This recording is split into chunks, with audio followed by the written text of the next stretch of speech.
Hello, thank you so much for tuning in. I'm Amitha Balachandra. I'm going to get straight to the topic. We're going to give you an update on Cyclone Nivar, which will hit the coast between Mahabalipuram in Tamil Nadu and Karaikal in Puducherry post the 25th of midnight. So between 25th of midnight and 26th November morning is when it will hit. In fact, it is now intensified into a very severe cyclonic storm. There's Section 144 in Puducherry for the next 3 days, and Tamil Nadu has already declared a public holiday. The three states which will be affected are Tamil Nadu, Andhra Pradesh, and Puducherry.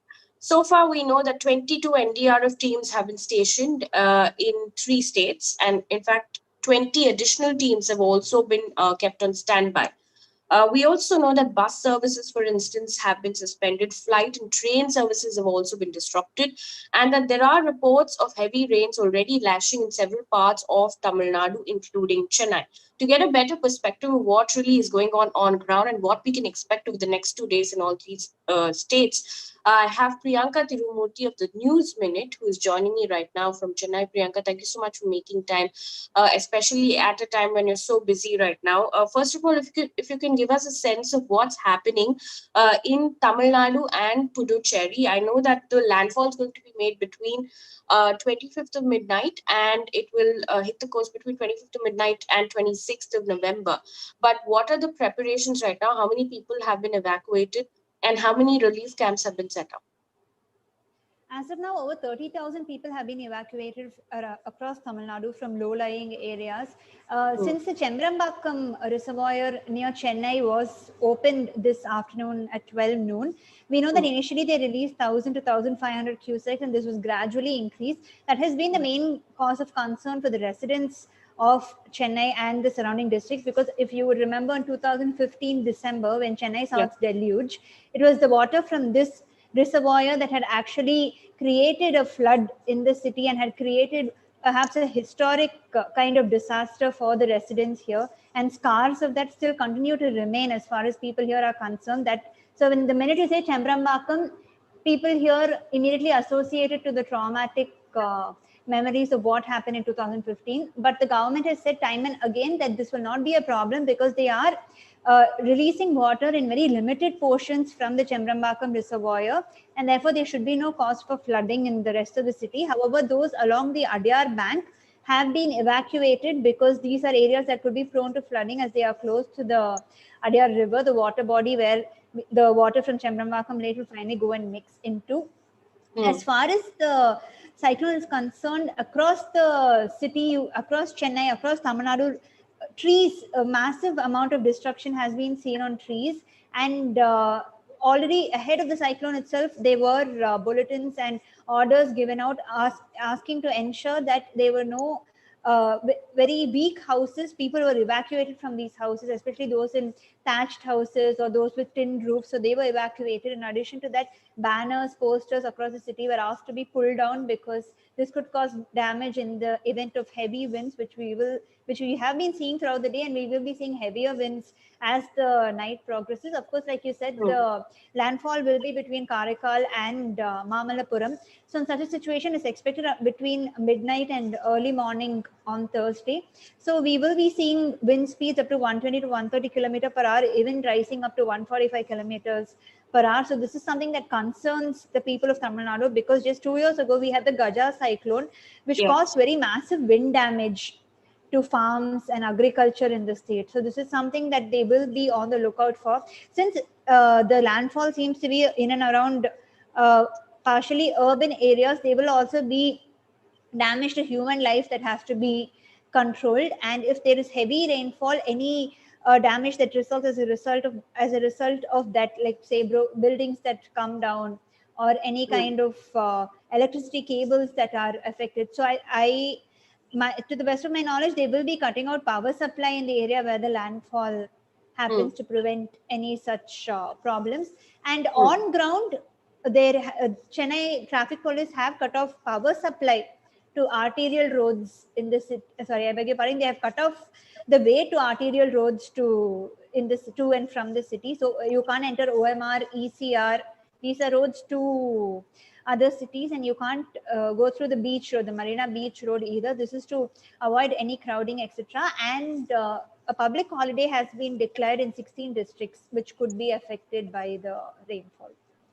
You also mentioned that for now, people have been evacuated, especially near the Ariyalur river bank. You mentioned about the Chembarambakkam lake, in fact, which has been opened now after 2015 for the first time. If you can tell us, there are reports of waterlogging in Chennai already. Is that the case? Yeah, definitely there are several incidences of waterlogging across the city, especially Velachery, Adyar. You Okay. have Broadway and areas like that, which the low-lying areas, like Velachery was essentially a huge lake. So Hmm. these are areas which previously possibly had water bodies, and so Hmm.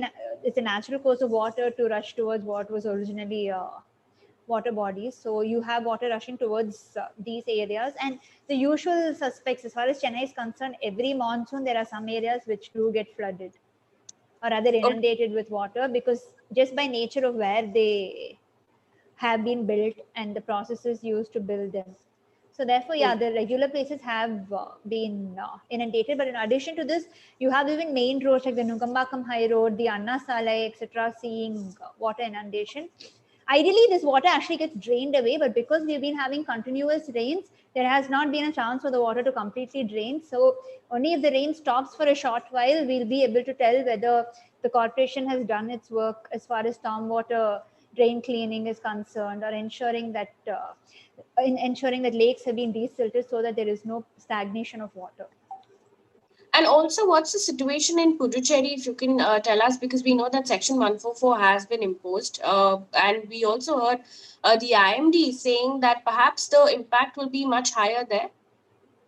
Yeah, definitely, because the landfall itself will be between Karaikal, which is in Puducherry, and Mamallapuram, which is on the way to Puducherry. The Chief Minister has been conducting the necessary surveillance routes. He has been surveying the area there and making sure that Hmm. the necessary precautions are taken. Like you already said, NDRF teams have been posted in and around Puducherry, and as we already know, this particular area will see winds as heavy as strong as 145 kilometer per hour.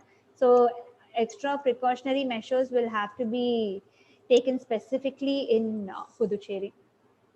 And also give us an update on flight and bus and train services, because we know that flight and train services have also been impacted.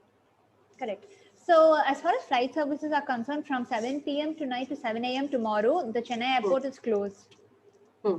There will not be any flights going in and out of it. Earlier this morning, they had said that 24 flights are cancelled. This then increased to 26. And then they finally announced that the airport will not be functioning because it could not be safe for civilians to be flying at such a time. As far as Hmm. train services are concerned, the trains are continuously getting cancelled. Some trains have been diverted to Telangana at Hmm. this point. So the railways is taking it by the year. They're seeing how the situation is progressing, what trains can come into the state which will not be affected by the cyclone, and what trains need to be immediately stopped. So far, the number of trains which have been stopped, which have been cancelled, are have been increasing. At least 10 trains so far have been completely cancelled, and several others have been partially cancelled. Hmm. And also, what about the fact that there are reports that certain areas are already seeing power supply disruptions? Is that the case? Yes, there have been power supply disruptions, but it doesn't seem to be planned. The electricity minister has assured that there should be no disruption in power unless it is Hmm. intended to be so to avoid the effects of the cyclone. So Hmm. any such disruption is possibly unplanned. Maybe a wire has snapped because of the intense rains, but the corporation has been acting on it immediately. Even tree clearing has been happening quite effectively. We can only hope that they have learned from whatever failures they saw in 2015. And if you can also give us an update on what advice is going out to people right now in Chennai and other parts of Tamil Nadu as well. So the very crucial and main piece of advice, which I think applies for most of 2020 itself, is to stay home and Hmm. not to venture out. And because of the tree fall and the electricity cables, the danger of them falling, there could be more loss to life, which is something that the government will look to look to curtail. And because they have declared a public holiday, they're expecting people to stay within the houses. Only essential services will be available. And and usually people would have stocked upon whatever essentials are required for the next 2 days to avoid actually venturing out. So that is one more thing. And currently venturing out will not be safe because from, in fact, 5 p.m. this evening, it has been extremely dark. Even in a city like Chennai, where you have sufficient light, it has been extremely dark. So I doubt that people within the regions of Mahabalipuram and towards Puducherry will actually venture out past 5 p.m. And of course, you have the helplines available. Most news portals have put it out, including the News Minute. You have all your helplines available. You know who to call if you feel there has been any kind of flooding, if a tree has fallen.